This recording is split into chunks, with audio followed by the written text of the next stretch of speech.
Hey there, welcome to the OT Business Corner of Hand Therapy Secrets. My name is Huang. I'm an occupational therapist and certified hand therapist. And 10 years ago, I went out on my own and created my own therapy clinic. And then about 5 years ago, 4 or 5 years ago, I created Hand Therapy Secrets. So here I'm going to share with you some of the things I've done, some great successes, some mistakes, and I'm going to answer a lot of your questions based around business. So I got this question in from Tom, and he actually asked me a few questions, but I'm going to consolidate it for you. So he asked me my experience with working with workshops and digital marketing for workshops, what I think about marketing to doctors, and then how I brought awareness to my community. So basically, all of those questions really kind of come down to how do you pick and create your marketing strategy? How do you pick and create your marketing strategy? So, without the right eyeballs on your business, you're not going to bring in the people who then you will talk to and see if they're the right fit and invite them in and be your patient, right? So there's a marketing aspect, there's a selling aspect, and then the operations is you're actually providing the therapy that you're really good at doing. But no one's gonna know. No one's gonna know that you're so great if you don't market it a certain way and then you don't sell it a certain way for them to actually come in and utilize your services. So companies that do like a lot of word of mouth do a lot of word of mouth over a long period of time, and they have proven their track record, and people speak well of them because they did such great things. But when you're getting started, you're like, oh, what do I need to do? And that, like, what do I need to do to get more eyeballs on my business and on me and what I do and what I'm really good at? And that really comes down to picking and creating your marketing strategy. Now, there's more to it, but I have really kind of honed it into three things: what type of clinic you want, what you're willing to do, okay, and trial and error. So let's kind of dive into what's my experience. So the type of clinic that I wanted, and you have to decide this for yourself. The type of clinic that I wanted at the time that I had started it over like 10 years ago was I was doing a lot of workers' comp in my prior jobs, and then in the job before that I was doing a lot of insurance. And so that was all I knew. All I knew was workers' comp and like private insurance, Medicare, and that kind of stuff. And so when I started my business, I wanted a clinic I was treating hand injuries. Like, I was so used to doctors sending me post-op dressing, post-surgical cases, and I treated the whole arm. So when I started, workshops were the furthest things from my mind. I didn't even know that they existed. And I remember starting out, and then after about a year or so, I started to see certain business coaches talking about like how physical therapists can do workshops and bring tons of people into their, to their clinic and community and blah, blah, blah, blah, blah. And so I didn't really jump on that at first. I was just like, let me see if that's something that I really want to do. And it took me a few years. And then I tried it out. But you have to decide what type of clinic you want to run. And I didn't get the bulk majority of my patients through workshops because I was treating a lot of post surgical cases. All I knew were you fell, you broke your wrist, you broke your arm, you had tendon lacerations, you had shoulder surgery. I was doing a ton of post surgical cases. That made the bulk of my caseload. And uh, there were no workshops for that. Once I started going and doing more, like, oh, I can actually treat people who just have chronic issues. They have chronic shoulder inflammation and impingement syndrome. We have tons of people who have elbow tendonitis and elbow pain, right? Tennis elbow, lateral condylitis, and things like that. That was when I started to dive into a little bit of workshops. But just like anything else, if you want people to come, you have to get tons and tons of eyeballs on it and then draw them in to come. And there's a whole strategy just on filling up your workshops.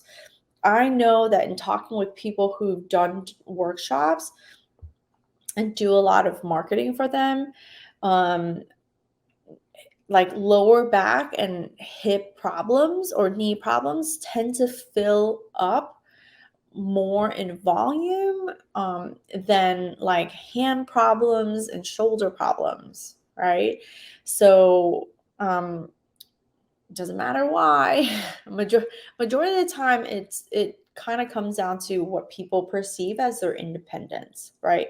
So if you hurt your back and you can't walk, or your knee hurts and you can't walk, people feel a sense of loss of independence from mobility.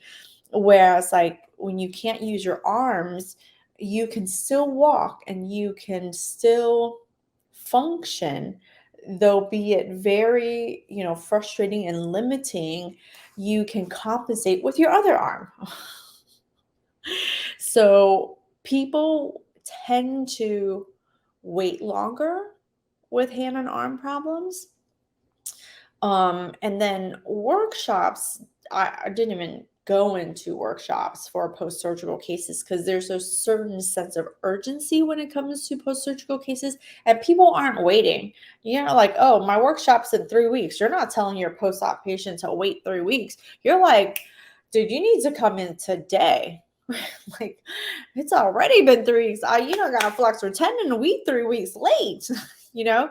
So it didn't work for me, but you have to decide what type of clinic do you want, and then you build your strategy based on, will workshops work for you? Well, how do you know? Are you willing to do it? Are you willing to do it? Because you have to think about workshops as like, when are people going to come to your workshop? Your age range makes a difference. If you're talking to 30s, 40s, 50s, even 60s, they're working. So you're doing your workshops kind of late. Maybe you might do your workshops on a weekend, on a Saturday. If you're talking to an older patient population that are all retired, maybe you can do a 12 o'clock workshop because maybe they're all retired and they have free time at 12, and you could feed them a little lunch and it brings people in, right? So it, like workshops and things like that, you really fundamentally have to think about what kind of clinic do you want to have, what are you willing to do, and then be willing to trial and error them, right? I trialed and errored workshops. Um, and where I live, where my clinic is, people already complain about the amount of traffic, right? So the idea of coming in at like 5:30 or 6 o'clock during busy hour, during traffic, I mean, nobody wanted to come, right? Nobody wants to come. They don't want to sit in that traffic. They think about how hard it is to leave. And the type of clinic that I am one location. So people actually are willing to drive in to see me from all over. So I don't know if you're familiar with Miami, but Miami is huge, right? And within the whole compass of Miami, you have suburbs, you have small districts. I am in a very particular location called Doral. So I'm very close to the airport, right off the highway. But people have come as far as the Keys, right? So Key Largo. They have driven up. People have come from Homestead, which is 30 minutes north of Key West. I have had people come from Miami Beach, and people who are on the islands never want to leave the island to come into the mainland. But people are willing to drive from Sunny Isles, which is north along the beach as well. So they're coming down to see me. I've had People from Fort Lauderdale come to see me. I currently have, oh my God, I have two patients right now that I know of their location, that they're coming down right now because one of them wants to come very specifically at 11, 12, so he misses the traffic and he doesn't have to get up too early. So I think he comes from like Plantation. Another one comes, I believe, from Coral Springs, and he wants the 7 a.m. because he's like, I want to get down there. I'm going to do my therapy and I'll leave. I'll go against traffic to go to work. So, to a certain extent, people are willing to drive in from various locations to see me and my team to get the help that they need. But that is the type of clinic I have built, right? That is what I'm willing to do. My hours are a certain way, but I don't know if I want to do workshops like at night, right? At night. I don't my potential people didn't want to come in at night to do it. So, but I know that because I trialed and errored it. I did a few. Now, I don't think I did it very well because very few people came. But it takes a little while to get it going. So if you decide that that's part of your marketing strategy, like you got to put 100% in it. You got to be like, I got to market this thing. This is my marketing plan. And I mean, it goes a lot more into it, but then that's the thing that you're going to do, right? I didn't think for me, workshops based on the type of clinic that I was creating really worked for me. So, but I wanted community awareness. I wanted people to know who I am. My name is Huang Tran. The clinic that I run is called Hands-On Therapy Services in Doral, right? I help people with hand and arm injuries. Like I help people in their 40s, 50s, and 60s. Like I help people 40 plus be more active, live pain-free, and avoid things like taking pills, getting injections, and having surgery. Right? So if they are living with this chronic pain and they can't figure out, they've gone to chiros, they've gone to physical therapy, they've gone to your run-of-the-mill, types of locations, and they still have pain. And now their doctor keeps telling them you should have surgery. And they're like, I don't want surgery. I feel in my gut something's got to get, like, this is not the only answer. And so they'll come to us and they'll ask us questions. And then we'll, talk with them and then we'll decide, based on your injury, based on everything you're telling me, and based on, a screening, can we help you? Right? So, how did I get those people to come in?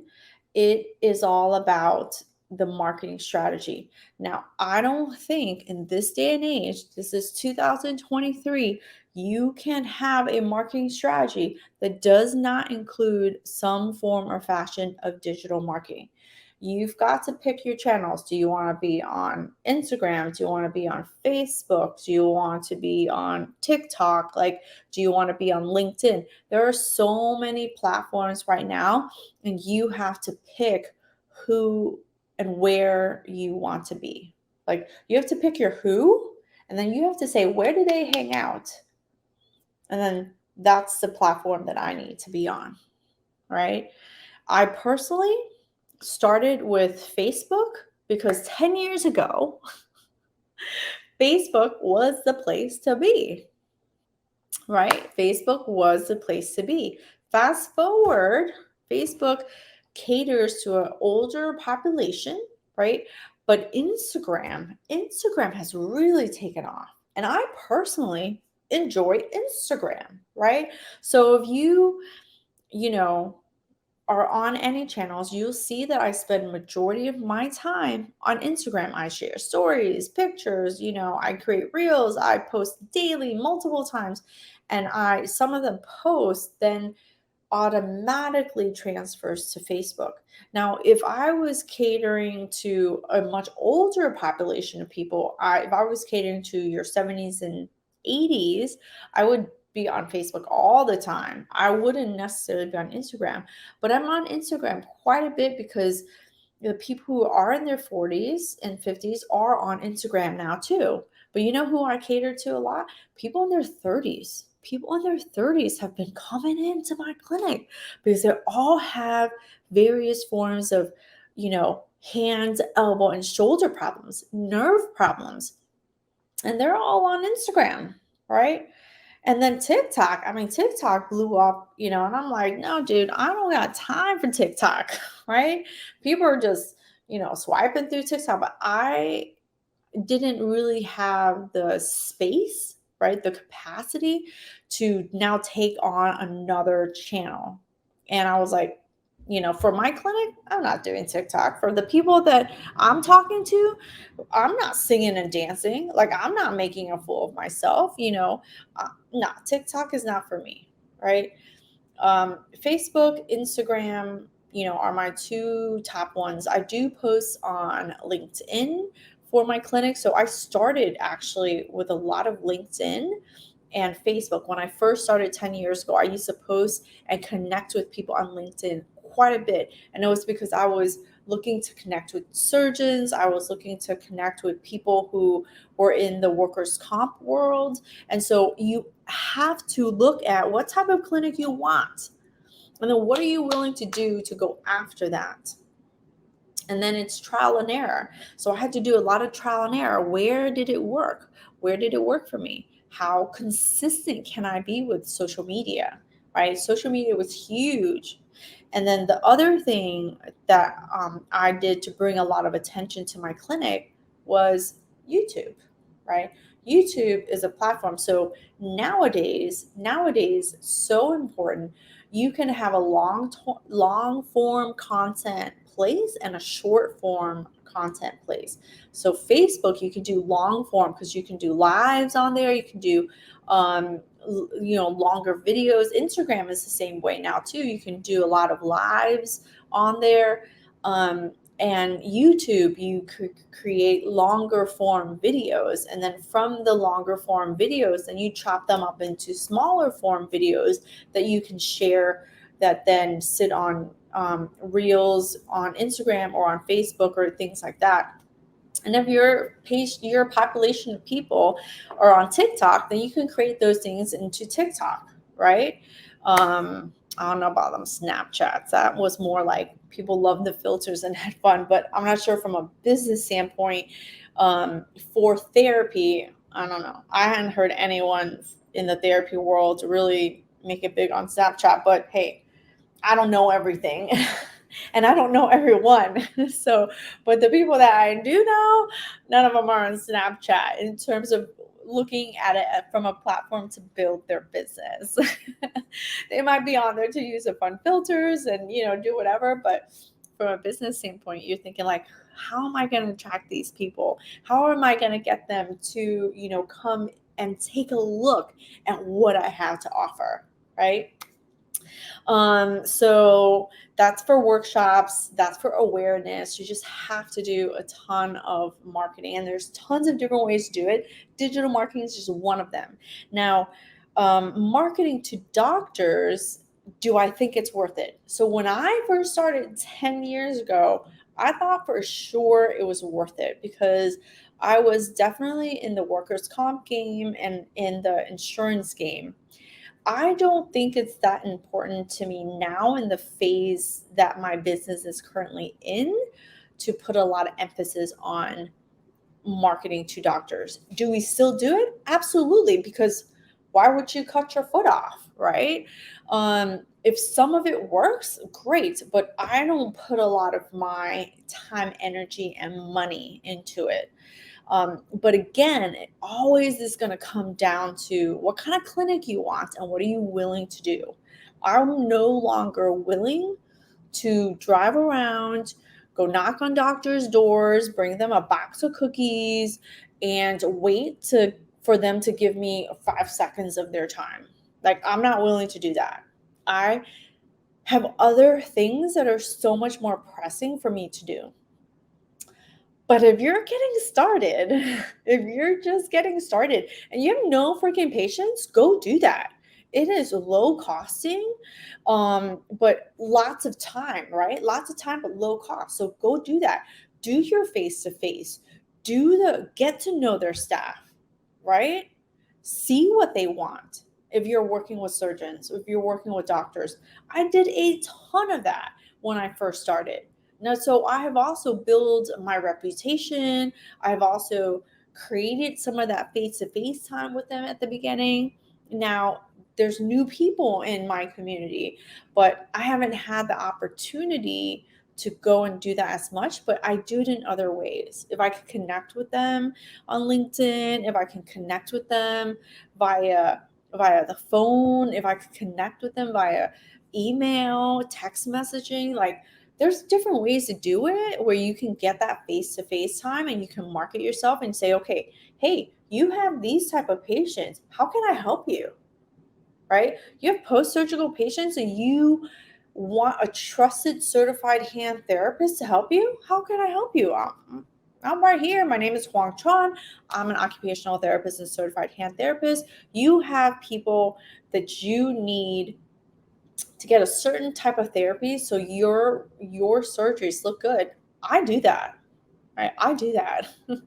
And then you do a bunch of that. You do a bunch of that. And you have to be top of mind, and then you have to stay top of mind. And so it requires a lot of face time that I just don't have. But if you are just starting out, dude, you should have time in spades. And then you just got to go knock on those doors. You got to go knock on those doors. And sometimes people are going to let you in. Sometimes people are not going to let you in. Some people are going to be just taking your cookies and being like, bye. And then you'll never fucking see a patient from them ever. And that's going to be okay. Right? That's going to be all right. Because sometimes that happens. But then there's going to be someone that they really like you and they see your work after one or two patients. They're like, man, Tom, you've got great, like, my patients have spoken so well of you. I'm going to send you more patients, right? That's how it started, little bit by little bit. But overall, the marketing strategy has a multiple layers. And nowadays, you can't just pick one, right?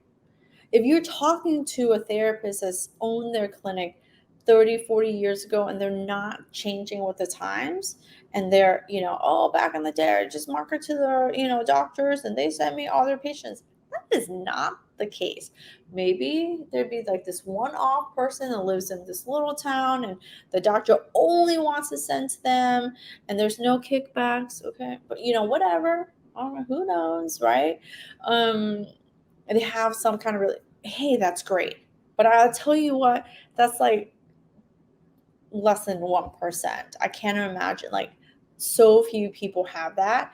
The majority of us have to have multiple layers and to this marketing strategy that's going to help bring awareness to your community about what your clinic is about, what you do, how you solve people's problems. Once they start seeing it over and over and over, then they'll be like, maybe this person can help me, right?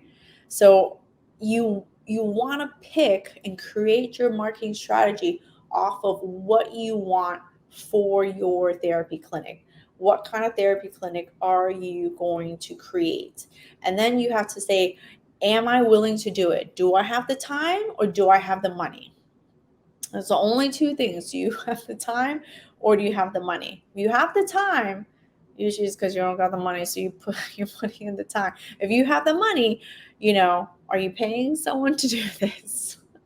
Right? Or different ways, right? But what are you willing to do? And then once you decide what you're willing to do and what type of clinic you want to create, then you're going to do a lot of trial and error and give yourself a chance. Like I usually say, if I'm going to try anything new, I give myself at least a minimum of 3 months to really try something. You do it one time and you fail, like that's not saying anything. You do a second time, a third time, then you're like, okay, maybe that's not working. Let me change my strategy. But don't be so quick to just oh, it doesn't work that one time. It doesn't work. No, it's gonna work. It's just like maybe you didn't execute well. Maybe it was your plan wasn't good. Maybe you have to give it another chance. But it's through trial and error. And sometimes when you're working with someone, they can help you cut through that trial and error because they understand or know what has worked and what hasn't worked. So yeah. So I hope, thank you for that question or the series of questions. And if this has helped you, if you are an occupational therapist starting your business, or you have been in business but you're like, oh, something's got to give because I'm not growing the way I would like to grow. I hope that this video has really helped you to take a couple of things into consideration, and maybe you can make some changes and improvements that can help you evolve your business. If you like this, please hit the like button, and you can share with anyone else that you know that's going into business that would need this type of video. And feel free to leave me a comment if you have any questions or you have other questions. Your questions help me to create free content like this for you, and I want to create topics and talk about things that are really going to help you. So I really appreciate your feedback, and I will talk to you next time. Thanks. Hey therapy friends, it's Huang here. Thanks again for watching my video. And if you like videos like this that can help you just crush it in the hand therapy world as an occupational therapist, then hit the subscribe button and enjoy the video. Thanks again for watching.